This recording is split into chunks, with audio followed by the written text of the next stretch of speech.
우리 주님의 위로와 평강 은혜가 늘 함께 하시길 바랍니다. 아멘. 여러분 이제 그 새로운 말씀의 시리즈가 시작됩니다. 그래서 7번 그리고 이제 중간에 추수감사주일과 성산주일이 껴있기 때문에 이제 바꿔서 얘기하면 올해가 몇 번 남았어요? 9주, 9주 있으면 올해가 끝이 나요, 여러분. 그래서 교회 온 편지 시리즈로 해서 요한계시록 2장 3장에 있는 요한계시록의 7교회를 통해서 우리 교회에 주시는 하나님의 편지로 받고 우리가 또 그 메시지를 우리 온 교회가 함께 기뻐하며 받는 은혜가 우리 모두에게 있기를 원합니다. 여러분, 주제 강해가 아니고요, 주제 설교가 아니라 본문을 중심으로 하는 강해의 내용이 될 거예요. 그래서 지난 7주보다 훨씬 더 성경 중심으로 가게 될 거거든요. 그러니까 여러분 잘 따라오셔야 돼요. 네. 말씀을 중심으로 더 읽고 또 본문 중심 내용을 발견해 가야 되기 때문에 잘 따라오실 수 있죠? 네. 뭐 어떻게 하면 옆 사람 팔짱이라도 껴가지고 이렇게 끌고 갈 테니까요, 여러분. 네, 하시면 됩니다. 우리 풍성한 삶의 추대라고요. 우리 새가족 오시면 하시는 교재에 보면은 나와 있는 그 한 속담이 있어요. 독일 속담인데요. 이 목욕물 버리다가 아이를 같이 버리지 말라라는 말이 있어요. Don't throw the baby out with the bath water라는 표현이 있는데요. 그럼 제가 그 막내 동생이랑 10살 차이 나거든요. 그래가지고 저는 어릴 때부터 동생 목욕을 시켜줄 줄 알았어요. 근데 그래서 이제 저희 아이들도 처음에 나서 제가 목욕 많이 시켜줄 수 있었거든요. 근데 형이든 부모든 목욕물 버리다가 애를 같이 버린 사람이 있어요? 말도 안 되는 얘기죠. 무슨 얘기를 하고 있는 속담입니까? 중요하지 않은 불필요한 것을 버리려다가 중요한 것 같이 버리지 말라는 얘기죠. 네, 이게 되시죠? 근데 그 1.5세나 2세 보면 미국 정서가 이제 많잖아요. 그래서 인사를 할 때 대부분 어떻게 해요? 어른들 만날 때 나이가 많든 적든 손을 흔들죠. 네. 근데 1.5세쯤 되면 나타나는 특성이 하나 있어요. 근데 인사는 자연스럽게 하고 싶고 예의는 갖춰야 되고, 그래서 어떻게 해요? 이런 인사를 하는 경우가 생기는 거예요. 근데 저는 오늘 이제 예를 준비하면서 이걸 했는데, 아까 우리 집사님, 제가 밖에 서 있는데 우리 집사님이 이렇게 들어오시면 손을 막, 안쪽에 있는 여자 집사님이 운전 보조석에 앉아 손을 흔드시길래 저도 막 손을 흔들다가 자연스럽게 저도 이렇게 되는 거 저도 경험했습니다. 반가운 인사와 함께 뭘 버리면 안 돼요? 예의도 버리면 안 되거든요. 이렇게 나오더라고요. 여러분, 중요한 것, 좀 덜 중요한 것 우리가 좀 구분하며 살게 되는데, 덜 중요하거나 불필요한 것 버리려다가 참 중요한 것 잃어버리는 경우들이 굉장히 많아요. 에베소 교회가 처했던 한 상황에서요, 불필요하다고 생각하는 것들을 정돈하려다 보니 진짜 중요한 걸 하나 잃어버렸습니다. 교회 공동체에 있어서 제일 중요한 게 뭘까요, 여러분? 교회 공동체가 절대 잃어버리면 안 되는 것. 네. 사랑, 또 예배, 또 난 말 안 할 거야. 네. 여러분, 잃어버리면 안 되는 게 많이 있지만 교회 공동체가 사랑을 잃어버리면 안 되죠. 그렇죠? 네. 교회 공동체가 사랑을 잃어버린 교회 공동체는 교회 공동체라고 아마 하기 어려울 겁니다. 에베소 교회예요. 그들이 지키고자 하는 중요한 게 있었어요. 에베소 교회는 바울이 사도행전에서 전도 여행을 하면서 세운 교회고, 그 교회에서 3년 동안 목회를 했어요. 보통 그렇게 오래 있지 않거든요. 3년 목회를 하면서 교회를 열심히 세웠고, 그리고 떠나면서 그들에게 부탁한 게 있는데요. 만약에 내가 떠나고 나면 이 사나운 이리와 같은 사람이 교회에 들어와서 교회에 하나님의 말씀으로 자라고 있는 사람들을 빼앗아가고 혼란스럽게 하려고 할 겁니다. 그리고 여러분들 중에서도 나 자신을 따르게 만들려고 하나님의 진리가 아닌 잘못된 거짓으로 그들을 현혹하는 사람들이 생길 겁니다 라고 얘기했어요. 그래서 조심하라고 했단 말이에요. 그러니까 그걸 에베소 교회는 잘 지키고 싶었어요. 그래서 이 잘못된 진리나 현혹되지 않으려고 오고 가는 사람들도 철저하게 검증하고 확인했고요. 그들 안에서도 서로 조심조심했어요. 그러다 보니 점점 뭐가 싹 텄을까요? 저 사람 제대로 된 사람인지 확인해야 돼. 의심이 점점 싹 튼 거예요. 불신, 서로에 대한 미움들이 싹 트고 조심하다 보니 교회가 사랑을 잃어버렸습니다. 에베소 교회가 어떤 교회인지를 좀 제가 배경 설명을 드릴 건데요. 지명으로 보시면 지금 사진으로 보면 한번 띄워주세요. 지중해를 중심으로 지도가 보이시죠? 저기 이렇게 빨간색으로 체크되어 있는 부분이 에베소 유적지예요. 그리고 지금 보이는 바다처럼 보이는 이렇게 큰 곳이 어디예요? 지중해거든요. 그러니까 지중해를 기준으로 저기 튀르키예 보이세요? 잘 안 보여요? 보이시죠? 튀르키예가 어디냐면 터키예요. 터키. 지금 지명 이름이 튀르키예로 바뀌었어요. 터키가 땅이 굉장히 큰데요. 여기를 기준으로 보면 이 중간 사이가 에게해거든요. 그래서 이쪽을 소아시아 지역이고 이쪽으로 보면 아시아가 연결되어 있고요. 왼쪽으로 보면 그리스, 불가리아 이쪽부터 어디가 시작되는 지점이에요? 유럽이 시작되는 지점이에요. 그러니까 전통적으로 이 지점은요 굉장히 중요한 거점 지역이었어요. 로마가 이렇게 이 일대를 크게 차지하고 있을 때에도 로마를 중심으로 이 로마가 소아시아 지역의 가장 중요한 주요 도시 하나로 이 에베소 지역을 꼽아놓고 거기를 중점 거점 지역으로 사용했단 말이에요. 지역적으로도 중요했고요. 지금은 이제 퇴적이 좀 일어난 것 같아요. 2000년 동안. 근데 이 당시에는 항구 도시였습니다. 항구 도시의 특성이 어떻게 되냐면 배가 많이 왕래하고 물건들이 왕래하면서 사람도 왕래를 많이 했단 말이죠. 사람이 많이 왕래하다 보니 다민족 사회고 다인종 사회였어요. 그리고 물건, 화폐, 경제 순환이 엄청 빨랐습니다. 그러니까 경제 도시였죠. 그리고 또 거점 도시, 지리적으로도 중요했죠. 항구 도시였죠. 또 정치적으로도 로마가 중요한 도시, 수도로 삼을 만큼 이 소아시아 수도로 삼을 만큼 중요한 도시였죠. 게다가 여기에 가면요 아르테미스 신전이라는 곳이 있어요. 성경 지명에는 아뎀이라는 신전 이름으로 나오거든요. 그래서 아데미 신전, 아르테미스, 그리스 신화를 보면요 두 여신이 중요해요. 아테네랑 아르테미스 신전 여신이 두 사람이 되게 그 상징적인 두 여신인데 결혼 안 한 까칠한 여신이 있어요. 그 아르테미스 여신이에요. 근데 그 여신의 유적지가 남아서 유네스코 세계문화유산이자 세계 7대 불가사의가 바로 에베소의 그 아르테미스 신전이에요. 그러니까 경제 문화적으로도 굉장히 중요한, 종교적으로도 이 당시에 엄청 중요한 거점이었단 말이에요. 그러니까 아르테미스 신전이 얼만큼 컸냐면요 사도행전 19장에 보면 24,000명가량의 사람들이 거기 모여서 그 아데네 사람, 이 에베소의 아데미여 하면서 막 자기네들의 이름을 환호합니다. 한번 보여주세요. 아르테미스 신전이거든요. 이게 지금 이렇지 않아요. 다음 보내주시면 이게 지금 이것밖에 안 남았어요. 기둥 하나만 남기고 다 파괴됐어요. 근데 다시 뒤로 가보면요 이 아데미 신전 지금 보세요. 이렇게 봐도 이 당시 여러분 2000년 전이에요. 2000년 전의 기술로 이 정도 건축물을 만들어내고 여기에 수만 명의 사람들이 밀집해서 들어가서 모여 있다라고 하면 굉장하고 상징적으로 이 지역이 가지고 있는 의미는 엄청나다는 겁니다. 그러니까 이 아르테미스 신전을 중심으로 사람들이 어떻게 생각했냐면요 자기네들이 이 신전직이라고 자처하는 사람들이에요. 이 에베소 지역을 살고 있는 사람들은요 종교심이 특별하거나 어떤 신심이 특별해서 그런 게 아니고요 이 아르테미스 신전으로부터 경제활동을 하고 있기 때문에 그래요. 물론 종교심이 있는 사람도 있겠죠. 근데 그들이 가지고 있는 어떤 물질적인 삶의 기반들이 다 어디서 나와요? 여기서 오는 거예요. 이 신전의 활동들을 통해서 자기가 이익을 누리고 여기에 이 제사 활동을 돕거나 우상을 만들어내거나 상징물을 팔거나 하면서 화폐를 교환하거나 하면서 경제 활동을 하고 살았던 거예요.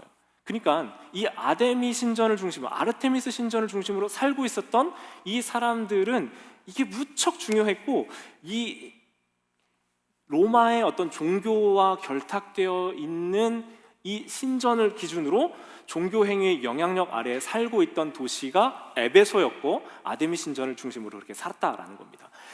요한계시록이 언제 기록되어 있냐면요 도미티안 황제 때 기록되었거든요. 요한이 반모섬에서 도미티안 황제 통치 때 기록을 했습니다. 기원 후 90년 전일 거예요.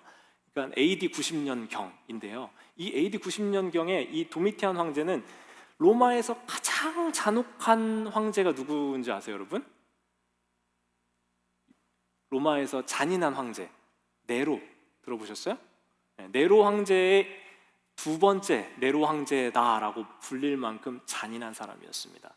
그래서 온 도시의 공공기관에 자기의 흉상을 세워놓고 거기에 절하게 했다는 거예요. 황제가 주님이시다라고, 황제가 주다라고 선언하게 만들었대요. 어떤 학자들은요, 아니 뭐 그렇게까지는 강력하게 사람들에게 이렇게 숭배하게 하지는 않았어요라고 보는 학자들도 있습니다. 그런데 그래도 문제가 되는 건요, 그런다 할지라도 그리스도인들에게는 엄청난 핍박과 불이익이 있었습니다. 이 당시 뭐 길드라고 하든 협동조합이라고 하든 사람들이 모여서 친교 식사를 하든 할 때마다 꼭 해야 되는 게 있어요. 뭐냐면 모여서 이렇게 그 식탁에 모여가지고 이렇게 밥 먹잖아요. 그러면은 일어나가지고 국민의례 하듯이 그 로마를 지금 통치하고 있는 황제하고 로마의 신들이 계속 통치를 해주시기를 바라면서 제식하게 됐어요. 그리스도인들은 안 했단 말이에요. 그러면 이 사람들은 어떻게 평가를 받냐면 로마의 법 체제, 통치 체제에 불복하는 불순한 사람들로 평가를 받는 거예요. 그러면 이 사람들은 세금도 더 많이 부과하고요, 사람들에게 사회적 경제적으로도 고립된 사람들이 됐다는 거죠.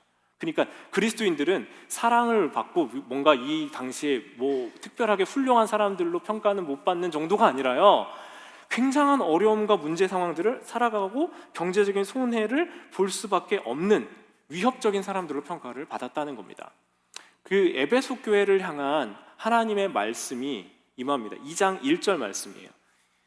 그 에베소 교회 사자에게 편지하라. 같이 읽어보실게요. 오른손에 있는부터 시작. 오른손에 있는 7 별을 붙잡고 7 금 촛대 사이를 거니시는 이가 이르시되. 에베소 교회에 전해진 편지에서요, 가장 먼저 보여지는 오른손에 있는 7 별을 붙잡고 7 금 촛대 사이를 이렇게 거니시는 이가 있어요. 그분이 누구세요? 예수님. 예수님이 이 7 별을 붙잡고 7 금 촛대 사이를 거니신대요. 이게 무슨 말인지 여러분 그냥 들으면 해석이 잘 안 되거든요. 근데 7이란 숫자는요, 고대 사회부터 신성한 숫자예요. 영적인 숫자고요, 성경에서도 완전한 수입니다.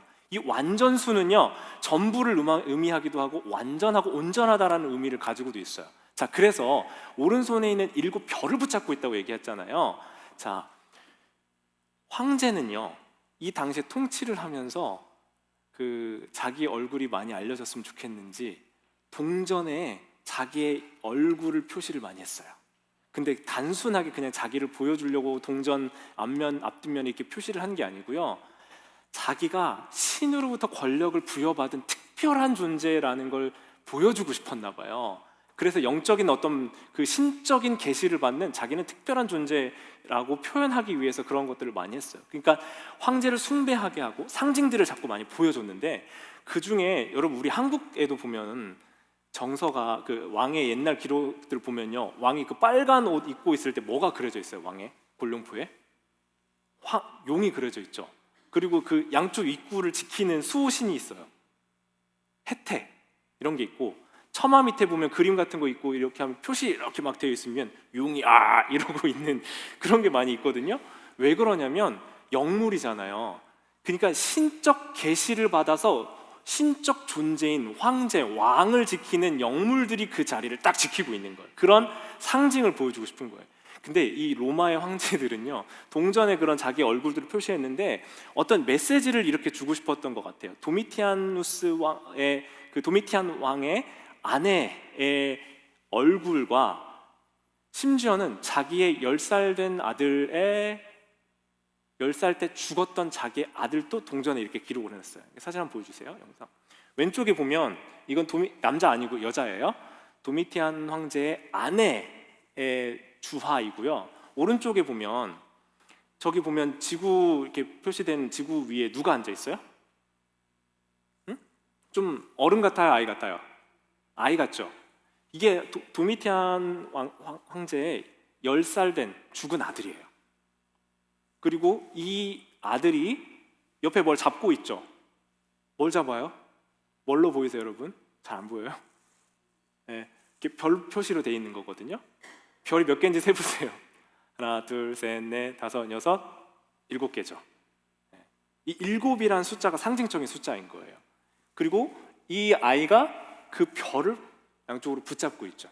그러니까 별을 잡고 있는다라는 의미는 뭐냐면 이 10살 된 아이를 우상시하는 거예요. 내 아들은 죽은 게 아니고 이 온 우주를 통치하는 그런 권세를 가지고 있다라는 걸 표현하려고 자기 10살 된 죽은 아들의 주화를, 기념 주화를 만든 거예요. 바꿔서 얘기하면요, 이 시대는요 지금 황제가 통치하고 있고 황제가 힘을 가지고 있고 그들의 손에 권력이 있는 것처럼 얘기하고 있을 때, 요한계시록의 요한을 통해 하나님께서는 교회들에게 뭐라고 말씀하시냐면 7별의 권세를, 성경에서 말하는 오른손은 강한 손이거든요. 들고 있는 정도가 아니라 뭐라고 표현되어 있어요? 2장 1절에 쥐고 있다고요. 오른손으로 쥐고 있다는 건 그 강한 힘으로 붙잡고 계신다는 것, 통치하고 계신다라는 거예요. 그리고 7 촛대는 교회를 상징합니다. 교회, 촛대를 거니신대요. 무슨 말이에요? 예수님이 그 교회를 오시고 거니시고 왔다 가시고 아시고 그들과 함께하고 계신다는 거예요. 7이라는 숫자는 완전, 전부를 의미합니다. 그러니까 소아시아 지역에 아까 그 지도에 있었던 튀르키예 중심으로 있었던 7교회뿐만 아니라요, 그 당시에 있었던 교회와 지금도 계속되는 하나님의 교회 전부에 2장 1절을 통해서 예수님이 우리에게 무슨 말씀을 주시냐면, 너희들의 눈에 보이는 질서가 아니라 이 세상의 권세와 질서는 누가 잡고 계셔요? 예수님 잡고 계신다는 걸 말씀을 통해 우리에게 들려주고 계신 줄 믿습니다.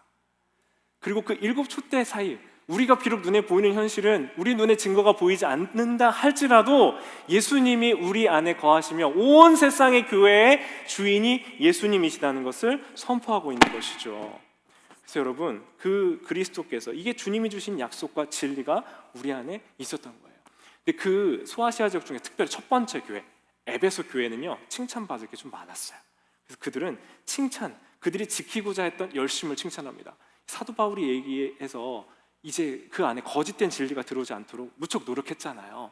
그러다 보니 잘못된 질서와 거짓된 증언들이 나왔을 때 그것들을 잘 치리하고 그 안에서 분별될 수 있도록 잘 얘기를 했던 겁니다.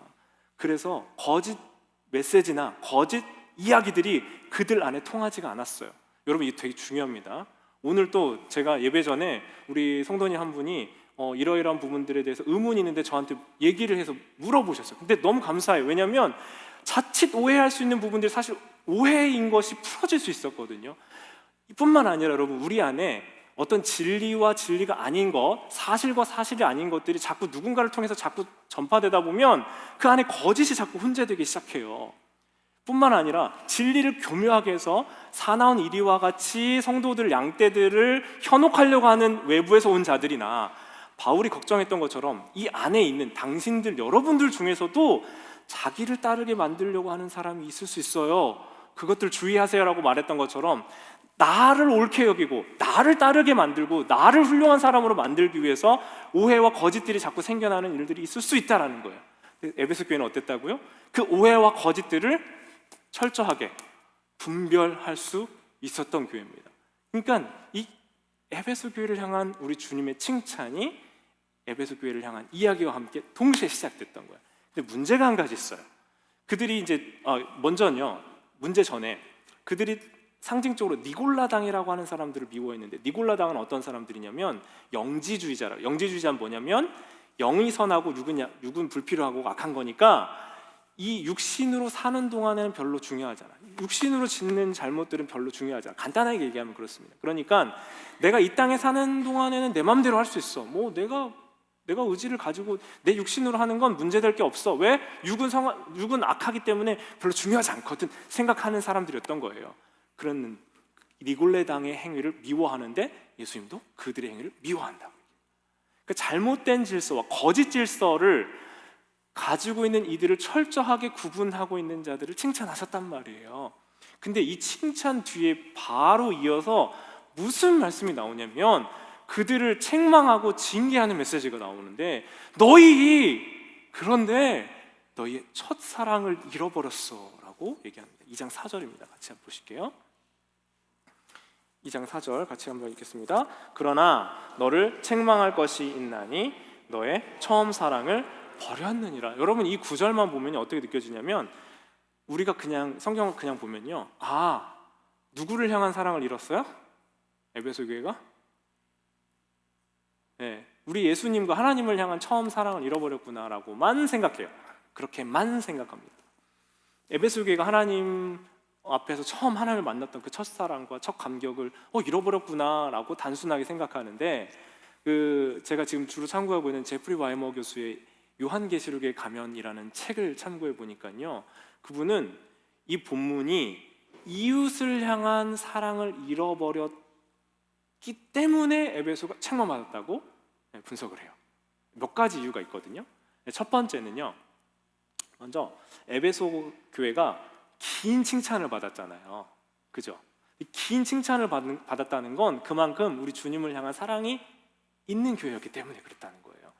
주님을 사랑하지도 않는데 칭찬을 받았겠어요? 주님을 사랑하지만 그 이웃을 향한 사랑을 잃어버렸기 때문에 그 첫사랑을 회복하라 얘기했던 거죠.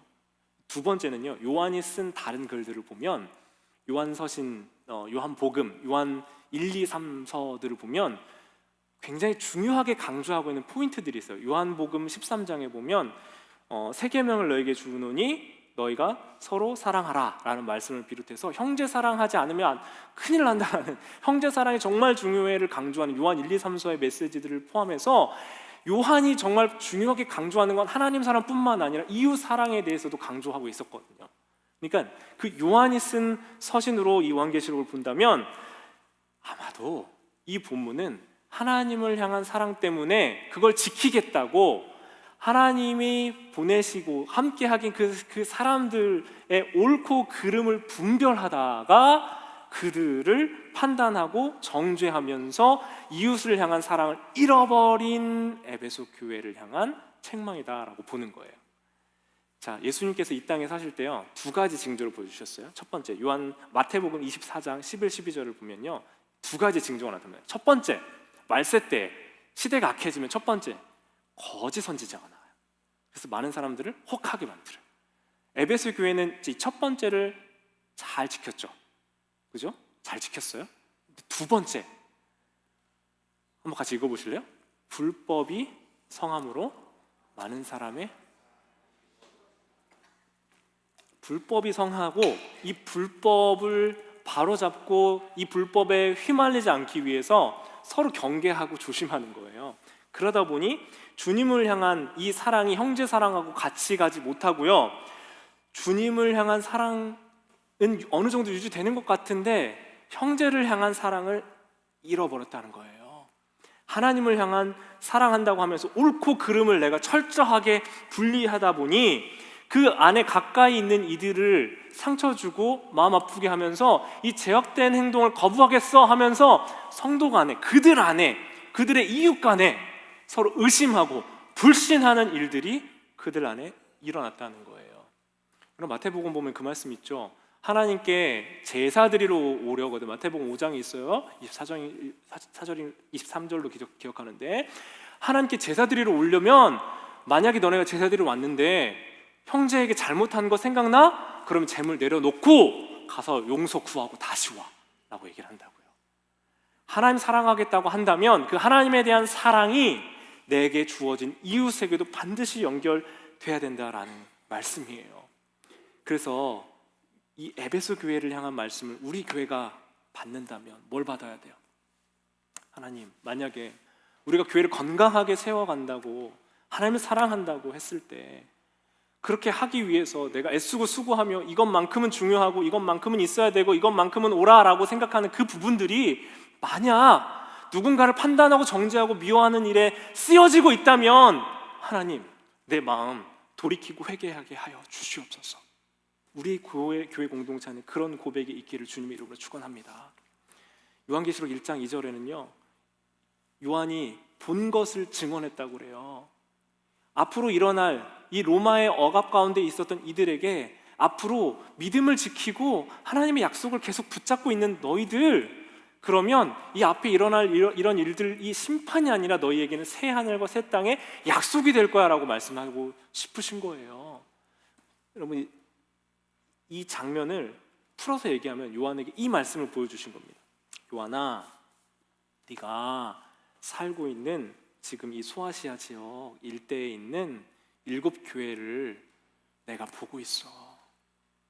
로마 제국에 핍박받고 있는 거 내가 알고 있다. 하지만 하나님의 보좌 우편에 앉아 계신 내가, 어린 양인 예수님께서 말씀하시기를 로마와 사탄은 결국 심판 아래 있을 것이야. 그리고 힘들지만 약속을 붙들고 있는 너희들은 새 예루살렘, 새 하늘, 새 땅을 영원히 받고 그에 남겨져 있을 거야 라고 말씀하십니다. 사랑하는 여러분, 우리가 주님을 위해 인내하고 부지런하고 진리를 수호한다고 하다가 자칫 어디로 가기 쉽냐면 교만해지기가 쉬워요. 판단을 해버리기 쉬워요. 나의 열심이 없는 사람이 아니라 어느 정도 열심히 하고 수고한 사람이 판단하고 교만해지기 쉽다고요. 그러면서 뭘 잃어버려요? 사랑을 잃어버려요. 그렇다면 우리에게 돌이킴, 회개가 있어야 되는 줄 믿습니다. 예수님이 그 공생의 기간 동안 제일 많이 붙잡고 싸웠던 사람들이 있어요. 누구랑 싸웠을까요? 누구랑 말했어요? 예수님 안 믿는 사람들이 아니에요. 누구였어요? 바리새인들, 성경 잘 안다고 하는 율법학자들, 대제사장들하고 그들하고 싸웠어요. 이게 멱살을 안 잡고 말로 싸우셨죠. 왜 그들하고 싸웠어요? 그들은 성경 문자에 대해서는 박사였어요. 성경에 대해서 잘 아는 사람들이었다니까요. 문자로는 너무 잘 알아요. 이것이 어떤 의미인지 무엇인지를 압니다. 그런데 관찰하고 해석까지는 할 수 있는데요, 삶으로 나가는 적용이 없어요. 말씀이 내 삶에 하나님과의 관계로 견고해지는 것 같지만 실제로 하나님과의 관계가 어디까지 이어져야 되는 거예요? 이웃을 향한 사랑까지 가지 않아요. 왜요? 글자가 글자 텍스트에 머물기 때문에요. 하나님 사랑한다고 말하고 있지만 그들 안에 내면에 진짜로 그 삶을 살아낼 수 있는 삶이 없었습니다. 왜요? 말로 하면 되거든요. 내 행위, 나만 높아지고 나만 좋게 보여지는 그 자리에 머물면 됐거든요. 인격의 관계로 넘어가지 못했던 거예요. 사랑하는 여러분, 에베소 교회를 향한 편지에서도 주님이 에베소 교회에게, 에베소 교회야, 너희가 만약에 무언가를 지키기 위해 애쓰고 수고하는 것 내가 알아. 그런데 그렇게 하다가 정말 너네가 중요한 것 잃어버리고 있다면 그거 기억하고 회개하고 돌이켜야 돼. 이게 바로 요한계시록을 통해서 우리에게 주시는, 우리 교회 공동체에 주시는 말씀인 줄 믿습니다. 우리 같이 기도하겠습니다, 여러분. 같이 기도할 때 아르테미스 신전에 보면요, 그 사람들이 믿는 믿음이 있었어요. 이렇게 신전이 있으면 그 신전이 원래 아르테미스의 신성한 나무 위에 신전이 세워졌다고 믿는 거예요. 그 아까 얘기했던 동전이 또 어떤 동전이 있냐면 그 나무의 사슴이 옆에 있고요, 아르테미스가 옆에 이제 함께 어울려 있는 그런 사진이 있어요. 그 동전이 있어요. 그 동전을 보면서 이 사람들은 신성한 나무라는 이미지가 그들에게 있었거든요. 근데 이 신성한 나무 대신 우리가 받게 될 약속이 또 있어요. 에베소 교회를 향해서 2장 7절에 주님께서 이렇게 말씀하십니다. 귀 있는 자는 성령이 교회들에게 하시는 말씀을 들을지어다. 이기는 그에게 내가 하나님의 낙원에 있는 생명나무의 열매를 주어 먹게 하리라. 생명나무, 그냥 나온 게 아니고요, 그 에베소 교회에 사로잡고 있었던 성스러운 나무의 승리가 눈에 보이는 커다란 신전과 거기에 24,000명이, 사도행전 19장에 보면 24,000명이 모여서 에베소의 아데미여 하면서 바울 앞에서 소리쳤다니까요. 바울의 그 폭력, 그 바울이 이 종교 장사를 못하게 만드는 것 같으니까 사람들이 난리를 일으켰다니까요. 눈에 보이는 거 수만 명의 사람들이 아데미의 신성한 나무를 얘기하고 아데미의 승리를 얘기하고 로마의 번성을 얘기하고 있는 그때 그리스도인들은 아무것도 안 보인다. 우리 주님이 근데 그들을 향해서 콕 집어서 귀 있는 자들아, 성령이 교회에 하는 그 말씀을 받으렴? 아르테미스의 성스러운 나무가 아니라 그리스도의 약속된 이 창세기에서 하나님 주셨던 그 생명나무의 열매를 너희가 먹게 될 거야. 어떤 사람이요? 눈에 보이는 현실이 아니라 하나님의 약속을 붙들고 그분을 신뢰하며 사는, 그래서 듣고 지키는 그들에게 그 약속이 임하게 될 줄 믿습니다. 여기서 이기는이라는 표현이 헬라어 니케거든요. 니케 많이 들어봤어요? 나이키. 나이키가 여기서 따온 거예요. 이기는, 승리, 번성, 정복 이런 것들을 상징하는 그걸 가져왔더라고요. 여러분, 근데 우리가 나이키 보면서 그거 생각하셔야 돼요. 나이키의 Just Do It이 아니에요. Just Do It은 그 사형수가 Let's Do It 하면서 그거 죽었던, 야 이제 사형 집행합시다, 그걸 가지고 바꿔서 Just Do It을 만드는 거니까 여러분 앞으로 나이키를 볼 때마다 뭘 생각하셔야 되냐면 이기는 자는 생명나무의 열매를 받을 것이다. 이제 앞으로 여러분 나이키 신고 오신 분 있어요? 여기 있네. 청년들 여기 다 셋 다 나이키네. 이 친구들은 뭐 신고 거예요? 오늘 생명나무의 열매를 받을 것이다 하는 그 선언을 신고 온 거예요. 제가 웃자고 하는 얘기지만 여러분, 우리 세상을 바라보는 세상의 시야와 관점이 바뀌어지길 바랍니다. 눈에 보이는 증거들은 이 세상의 물질과 관점들을 얘기하고 있을 때 우리는 나이키 보면서도 맞아, 우리 주님께서 이기는 자에게 주시는 약속 우리에게 허락해 주셨지. 생명나무의 열매를 보라고 하셨지. 주님, 내가 이기게 하시고 견디게 하시고 내 눈에 보이는 증거가 아니라 우리 주님 의지하며 사는 사람 되길 원합니다. 7 별을 붙잡고 계신 그 권세 있는 분, 7 교회 모든 교회 전부에 편지하고 계시고 다니시는 그 주님의 약속, 내 눈에 보이지 않지만 주님, 나 그거 믿고 살기 원합니다. 내 눈에 보이는 현실은 도미티안 황제가 지배하는 것과 같은 이 땅의 물질 세계관과 이 땅의 권세와 힘이 주관하는 것 같은 그 세상을 살아갈 때 주님, 저는 주님의 약속, 에베소 교회에 주셨던 그 약속, 주님과의 사랑을 붙들어 우리 교회, 우리 공동체, 내 자신이 촛대가 옮겨지지 않도록 우리 주님 사랑하고 내 이웃 사랑하고 내가 만들어내는 어떤 기준들이 남을 평가하는 기준이 아니라 사랑하는 법과 사랑하는 기준들을 이루어가게 하여 주십시오. 우리 그렇게 기도합시다. 같이 우리 주님의 이름 한번 부르고 함께 기도하겠습니다. 주님 감사합니다. 주여